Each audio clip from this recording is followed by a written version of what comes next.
Hi, my name's Sam and I'm here to talk to you about the latest episode of the Great British Sewing Bee, which was Series 6, Episode 6, and it was Reduce, Reuse, Recycle this week. I'll talk about some of the patterns that they've used. I won't be talking about the fabric this time because it's reduce, reuse, recycle. All the fabrics have been recycled from other garments, so I won't be able to find any fabrics for you this week, but I will be able to talk about some of the patterns, and I've managed to find a couple of free patterns for you as well, and just do a quick overview of some of the garments that are made and chat to you in general about recycling either clothes or reusing patterns that are suitable for using recycled clothes. To start off with, I'd just like to say thank you to everyone who's returned to watch these videos, and if you could subscribe and like the videos, that would be very useful. Thank you very much, and welcome to anybody who's new to these videos. Again, I'm Sam, and I always do a blog for these particular ones. I'm Frugalissima over on WordPress. I have a website on WordPress and on Instagram as well if you want to follow me there. So we're down to 7 contestants now, and they're all very, very good. It's a keen competition now. And the first round was the pattern round, so they all made the same pattern. And they had to make a bomber jacket in 4.5 hours, I believe, from ladies' garments, reused ladies' garments. So 4.5 hours to make a bomber jacket out of any kind of fabric, regardless of trying to scrabble your way through what is essentially a jumble sale of dresses and blouses and what have you, and make decisions as to what's going to go together. That's quite a tough task. Yeah, so I think they could choose up to, I think I'm just checking now, I think they could choose up to 4 items of second-hand clothing to make that bomber jacket. And the bomber jacket was in the new book. I'm fairly sure it's the same one. I will insert a picture rather than flashing the book up for you. In the book, they're calling it a unisex jacket, so there's the option to make the man's jacket that the contestants wore, or there is a cropped version, which I would assume would be more appealing to women, but I would imagine anybody could wear it. And it is, I'm quite confident that it's exactly the same pattern. I've also found a free pattern on Mood Fabric, a Velia bomber. Start off with what the contestants made and how they went on. But a lot of the fabrics they were choosing, obviously they were using things from dresses and what have you, so they seemed quite light and floaty. So we had mats with the mustard. I'm not sure what I think his might have been a stretch fabric, because I think Esme actually pointed out, she said, how are you going to do stretch ribbing into the stretch fabric? And he didn't do a fantastic job. I think he misaligned the bottom of his zip. It didn't match in very well. Liz went for a sort of quite a bold red and blue. It looked like she'd used like a chambray, like an Oxford shirt as part of hers. And then some plain red, and then there was some patterns. I think it was on her sleeves, and she'd left part of the button band, is what the word was, sort of roundabout there on hers, which were quite interesting. She left that as a feature, but Esme said, "Oh, you should have left it open," and they joked about it being a scratching hole or something. So it's quite funny. But she did sew it up, she didn't leave it open. Mark used some quite clashy colours on his. He went sort of greens and blues, but sort of quite contrasty colours. He sort of won that round. He had a little bit of pattern here and there, but most of his colours were quite plain. It was Peter that went for the really clashy, different patterns. He had bright yellow, he had rust, he had black. he had all sorts of different fabrics going on, and I think perhaps his downfall was that his fabric at the front was really quite lightweight, and he struggled to even up his collar. It was a ribbed collar, and he struggled to get that quite in evenly, but it was wobbly as well, if you know what I mean. It wasn't just that it was uneven here. Claire made a nice one. She used some sort of blues a bit and brought all hers in together with red contrast to hers. Her collar was red, and down the zip side was red, and then it was red on the cuffs and her hem as well. I think she had some sort of shibari print somewhere as well. She came second with hers. The judges did say, because if you've been watching it, you'll know Claire's the lady that likes all the vintage clothes. The judges did say, would you wear it? And she said, maybe if I've had a drink, sort of thing. So, but I quite liked hers. Hers was one that I would probably have worn. So Nicole used part of a dashiki and used the pattern that was within it to form the front of the jacket. And it looked quite effective, actually. But I think she fell down a little bit with a unevenness of a collar just here. I think they just pulled, you know, that at this stage of the game now, everything has got to be 100% perfect, and every little mistake they will pick up on. And Therese made a really nice one. I think she must have been inspired by the jacket that Esme was wearing. Esme was wearing a jacket. Esme was wearing that one with the skull on the front, and I think it must have had some sort of emblem on the back as well. Yeah, it had a big sort of emblem on the back, and Therese must have been inspired by that, because I think she picked up some sort of kimono kind of design. It had big dragons on it, so she went for the big dragon on the back, and then she had matching dragons on the pockets as well. Hers looked really quite effective, but I think I think she stretched her collar at the back, getting it in, feeding it in. So that's the bomber jackets, and onto the transformation round, which was laundry bags. Now, if you don't know what a laundry bag is, because I've seen these things but I didn't know they were actually laundry bags, I'll insert a picture now for you, and you can see what they are. And they're kind of the plastic, the reusable bags, with a big check print on them, and some designer, I think called Celine, one year had done a collection. It was 2013 by my research, had done a collection inspired by them, I think. I don't think they were actually made with them, whereas the contestants were expected to make something with these bags, and I think they were allowed to use up to three of them in 90 minutes. They were looking for impact, drama and exciting silhouettes, it said.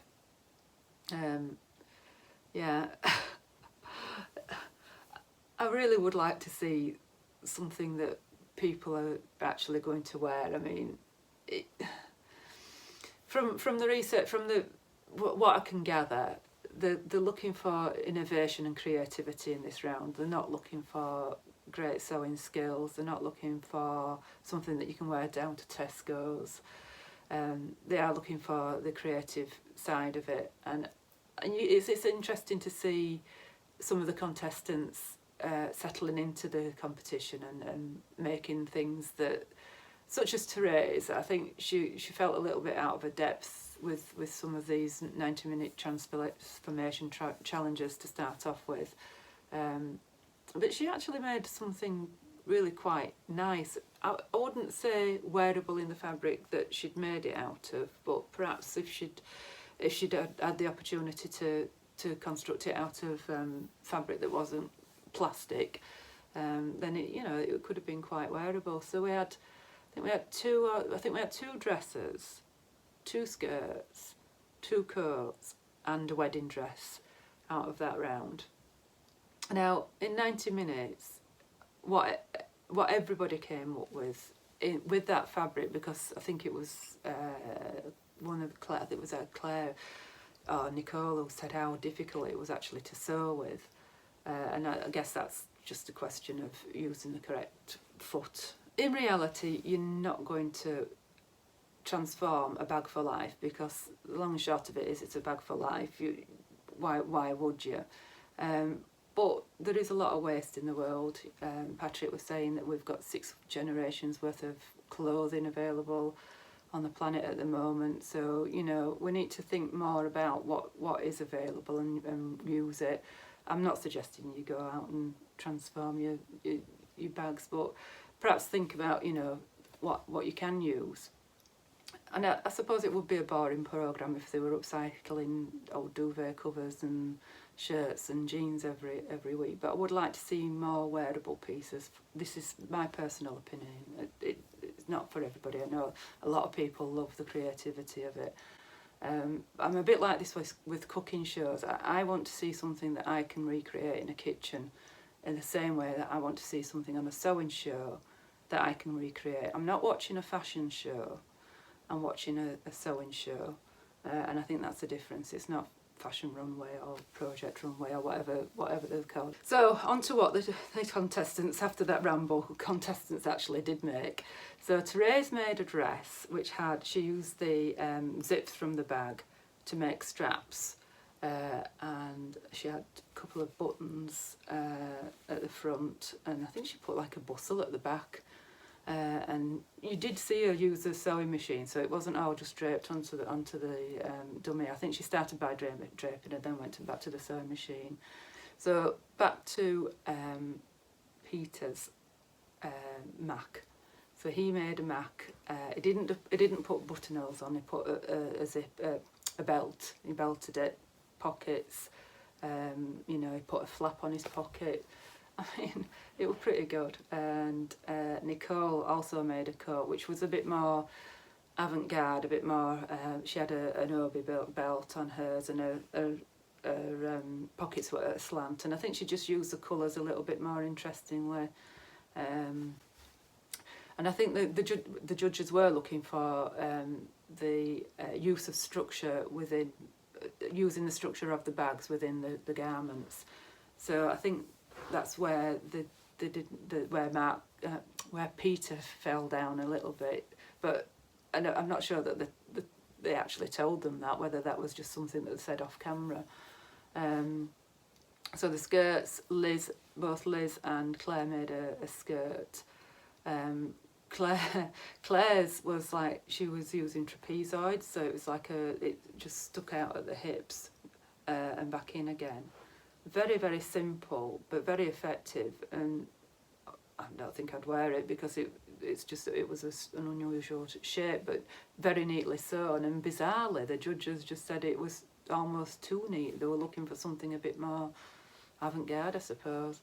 Liz, she used the structure of the skirt as well. I think she described it as a crazy puffball skirt, and put a zip in the back, and when she was zipping it up on the model, the zip flew straight off the top, and she had to reinsert a zip, and I think the second zip that she put in was too long, and it looked a bit odd to me. It like a tail end of a zip, but called it a design feature. And she sort of had a fold over waistband as well, which were all interesting shapes. Matt made the wedding dress. That was all sort of a bodice, all darts in his bodice, big long train on it. He used I think he must have used the handles to bind it up at the back, and then he trimmed the train with red feathers, and I think that might have let him down. I'm not sure. Patrick didn't seem to like the red feathers, which, you know, he said it was a trashy wedding dress, which was obviously a play on words, but it also, you know, nobody's going to wear a wedding dress like that, are they? But actually to make a wedding dress and then for him to say I don't like it, I thought, you know, well, somebody had to come last, somebody had to come first. I get it. The one that they really liked was Peter's, and he did quite a lot of ruching onto the dummy, onto the mannequin. So he sort of ruched a bodice, put a zip in, and then it was almost a puffbally kind of skirt, and used different colours for different layers. Everybody seemed to love that one. That one to me from a distance looked more like a load of bags thrown at a mannequin really, but everybody else seemed to love it. So yes, Matt's wedding dress came 7th, which I was absolutely gobsmacked with. Mark came 6th, and Peter came 1st with his dress. Therese came 2nd with her dress.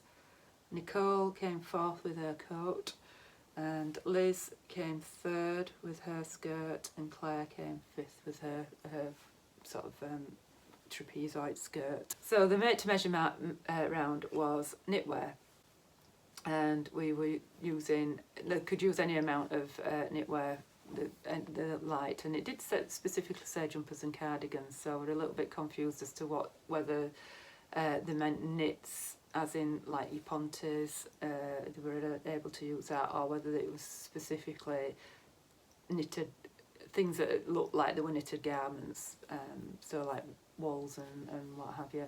Matt brought in a jumper of his mum's, and I think he just started that as a base for the bodice and went right down to sort of below the hip, and I think he said his partner had designed this, so there's no pattern for this at all. His partner had designed it, but I suppose you could do that with any tight fitting knit pattern, and then just add to the bottom, and he just cut panels of he cut panels of jumpers and just kept adding to it, and it really did look very elegant and designer, more or less floor length. And then at the cuffs he used some knits that at the cuffs and at the neck that were quite fluffy, so I think Patrick described it as a snow queen look. So Peter bought all his knitwear from a charity shop, I think, and he just had quite a few bags full quite a lot of bags full that he brought with him, and he went for a Wicked Witch winter dress, he called it, and I think Peter and Matt and Therese, they didn't use patterns. They sort of Matt had used this drawing from his partner that had drawn, and I think Therese and Peter were kind of winging it a bit. As I understand, I've attended a talk by Janet, who was on the last year's Sewing Bee, and as I understand it, they do get a design brief, and they are supposed to submit what they're planning on doing. So they must have had a fair idea of what they planned on doing. But yeah, Peter seemed to be using quite a lot of draping onto the model to start off with. So you'd think Peter would be in his element with it was effectively a 5-hour transformation challenge, which is what it said. I'm just looking at this as a 5-hour transformation challenge, and maybe he just had too long, because I think his finishing wasn't brilliant, and it's a made to measure round, and his fit wasn't brilliant either, and it just looked like a costume. It just looked like but the fact that they dressed the model in black and white stripy tights didn't help the effect either. So he got a huge cape on his. He'd started with bouffant sleeves and decided not to sew them up, so he got this hood stroke cape on the head, and these sleeves that look like a cape, and I think Esme at one point said that you've got a lot of capes going on that dress. Yeah, so it was just a bit costumey, I think, for the judges. Claire made a really nice dress. Hers, I think, was partly based on Decades of Style pattern. I'll insert some pictures here. It looked to me that the bodice was different. It looked to me like she'd used just a jumper, a black jumper, and not done anything to the bodice, but put a lot of work into the skirt. And hers was based on a puffin. I don't think she explained as to why I think it's just the striking colours of a puffin, and it was very striking, very graphic in how it looked. It was all black, and then you had the reds and the yellows and the oranges and I think white on the godets at the bottom. I think it's a eight panelled or 8 gourd godet dress. So yeah, I think the bottom half was the Decades of Style, but not the top half. It was nothing like it. And then you very briefly saw a yellow necktie, but it didn't actually look like it was actually sewn to the jumper. So all the work was in her panels, and quite a lot of work getting those chevrons nice and neat. And the judges did point out how neat it did look. They did pick on the fact that the peaks were neat, but the troughs were a little bit wobbly. I would imagine in a knit that would be really, really difficult to achieve, getting that perfect. And I have noted that the Decades of Style pattern isn't for knits, so it is supposedly for a woven fabric. So even more difficult with the fact that she's doing it in a stretch fabric. So I'll talk a little bit later about sorts of tips to prevent things stretching out. So Liz, I think she used the Sew Over It Heather pattern, and I've brought a couple of mine. It's one of my favourite patterns is the Sew Over It Heather for a winter dress. Hopefully you can see the design lines in that, but I will insert a line drawing as well. And it was these pockets that gave it away on hers. So obviously she was using recycled fabrics, and in order to get that onto those panels, she had to cut into those panels. She did say she was using a daughter's cardigan at one point from a school cardigan, and she left part of the button band in part of it as well, just as a nod to the previous garment, which I think is quite nice, quite cute. And her chevrons, I can't remember exactly how many different fabrics she used. She had quite a lot of different fabrics, and she very cleverly managed to get them all chevron down the front. So she did a really nice job of hers, and I would have said that was quite wearable. Yeah, the judges they liked how neat and even her chevrons were. Yeah, I think Therese really struggled with this one. I think she had an idea and then kept changing her mind. What did Patrick say? She kept flip-flopping around with it. And her original idea was she opened up the side seams of the jumper and just opened it out so it was just like a big cross. And her original idea was to use what was the bodice, the sleeves down the bodice, and using where the shoulder seams would have gone under the bust, which looked really good when she'd done it. So she must have still used the original neck hole, and then the bodice would have been the sleeves, and then bits of inserts into to fill it out. And she accidentally sewed the jumper back up as it was. So she took a jumper apart and then sewed it back up. And Patrick sort of said, what have you done? And she sort of said, I've changed my mind, which I think she was just bluffing a bit.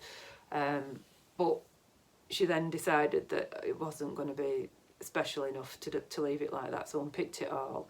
And Esme had said something about doing batwing sleeves, how nice it would be with batwing sleeves, which a batwing sleeve starts here and comes out down here. Now if you looked at the drawing, and I'll insert the drawing in the original drawing that she put, that wasn't the kind of sleeve that was on the drawing. On the drawing it was more like a bell sleeve, so it was just very wide here, so it was very wide. I did actually quite like the sleeves that she finished up with, in that she put the jumper was blue and then she put red inserts and little buttons down it. She had some nice features in hers to raise, but I just don't think it was particularly special enough. Now Mark did say that he had practiced it, draped it on a mannequin and had a practice and showed a photograph of what he'd practiced first. It was a very simple design, was Mark's. It just looked quite a bit of a cocoon shape. He had one sleeve longer than the other. I think, to all intents and purposes, when you see the Nina Lee South Bank dress and his dress, apart from the fact that he had one sleeve longer than the other, it's almost identical, down to the funnel neck. He used an old jumper of his from when he was about 9 or 10 that had piano keys on, which looked quite effective, and that was round the neck. And then just some nice coordinating knitwear, and I think that's probably key, isn't it? What the colours that you use and whether they coordinate together or not. So yeah, I called it an asymmetric winter dress, and it, like I say, very, very, very similar to the Nina Lee one. And Nicole made a stripy puzzle dress, and you actually did see this patterns, and you could see that that was a style art one, and that was the Cher dress, or very, very similar. Well, I don't think she made any alterations apart from the fact that she sliced into it. The neck was very similar. Yeah, it was just very similar.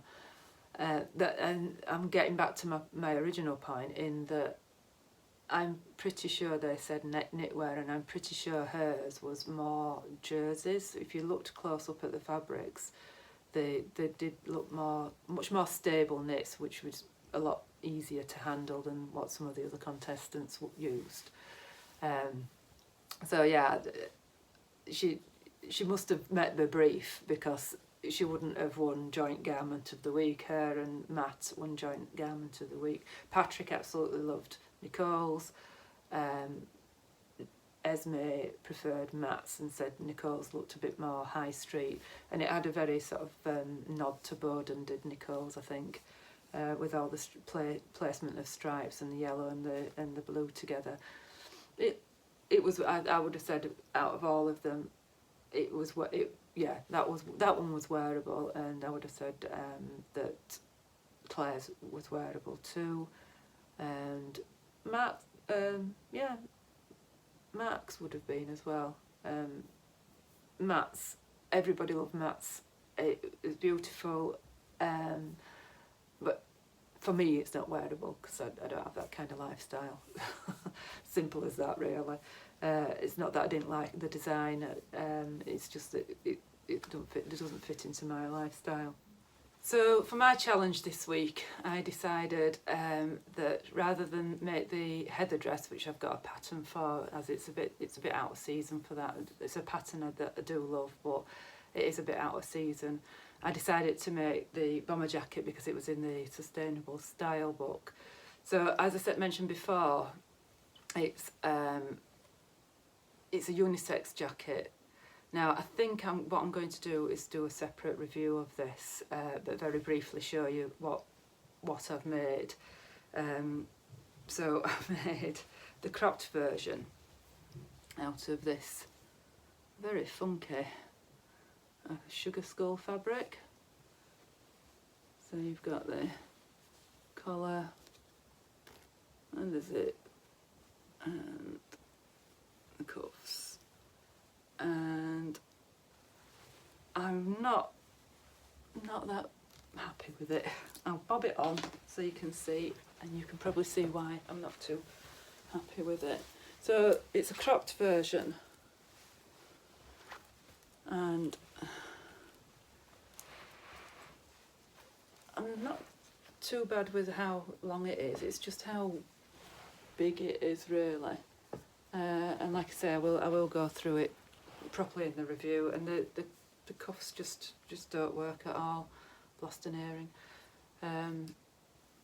So yeah, I'll do a full review of that, I think. And it's not just the pattern. It's a combination, I think, of fabric choice and yeah, I don't know.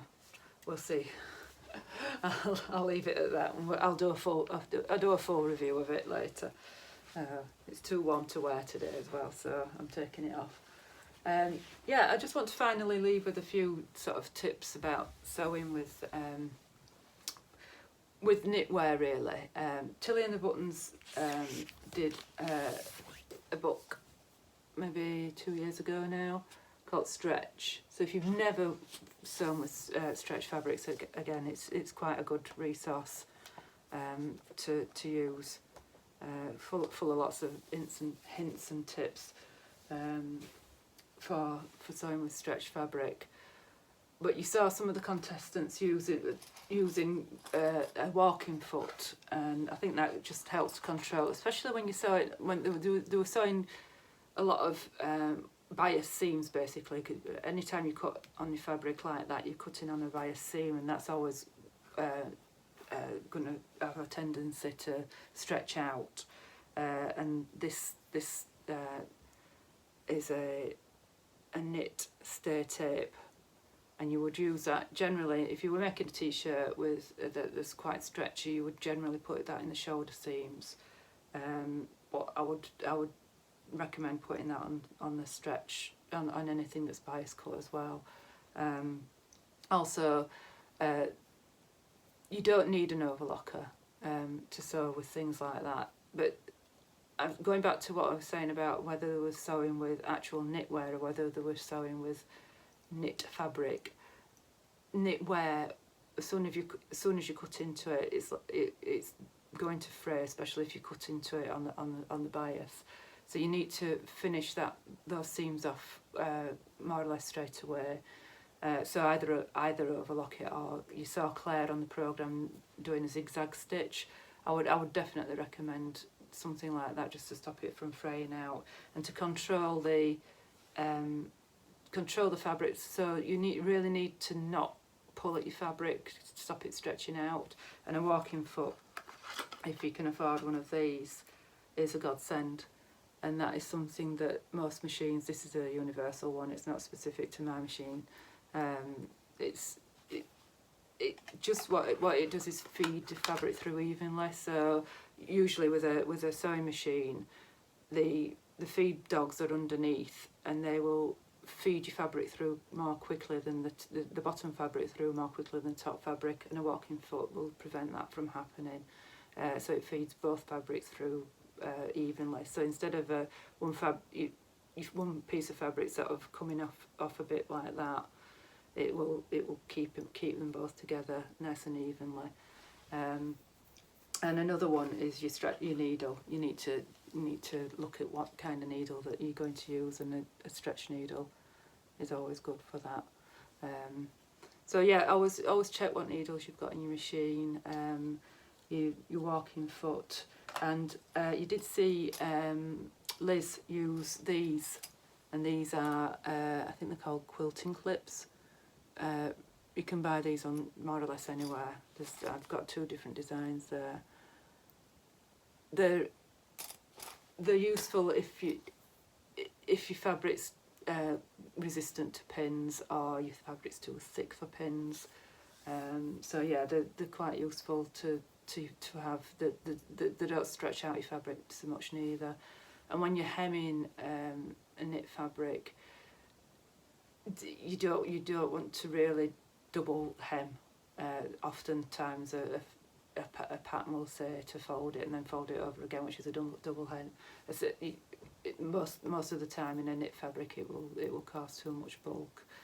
And I would say also, and this is a lesson that I learnt on making the bomber jacket, is choose your rib cuffing wisely. I didn't, and I paid for that. I had the choice of 2 separate ribbons.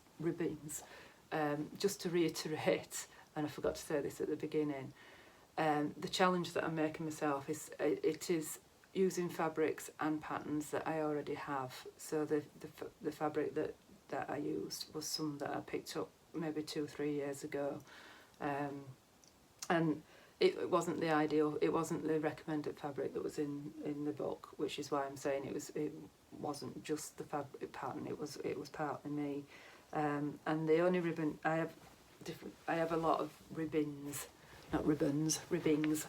I have quite a lot in stock because I inherited quite a lot, and the reason I went for this particular one, and I think it's got, I think this might be more cotton.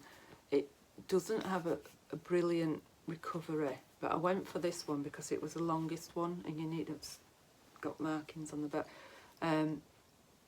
You needed quite a long one for the hem, and the one that would have been more ideal, and you often get ribbing like this, is in a tube, but that wouldn't have been long enough for the bottom of the hem, and I would have had to piece that. So against my better judgment, I went for the one that I didn't have to piece, but you can see this is springing back a little bit better, and I think this is just a pure poly one, and I think that would have been a much better choice. So just choose your ribbing wisely. On my blog post I'll leave a link to, I think, what's she called, The Last Stitch.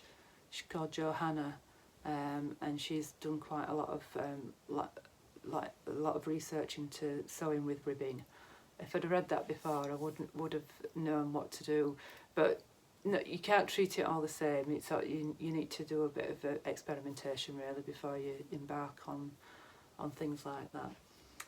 And finally, I'm going to talk about less avant-garde choices for using for upcycling fabric, basically. So the cocoon dress that Nicole used, and very similar to the one that Peter used, Mark used, is the South Bank cocoon dress, and I'll leave a link in my blog post to a couple more cocoon dresses. Seamwork have got one, and so if you're a Seamwork member, then you will get a free pattern there. It's a good basic blank slate for essentially putting slashes across and using different sorts of fabrics if you want to do that sort of thing.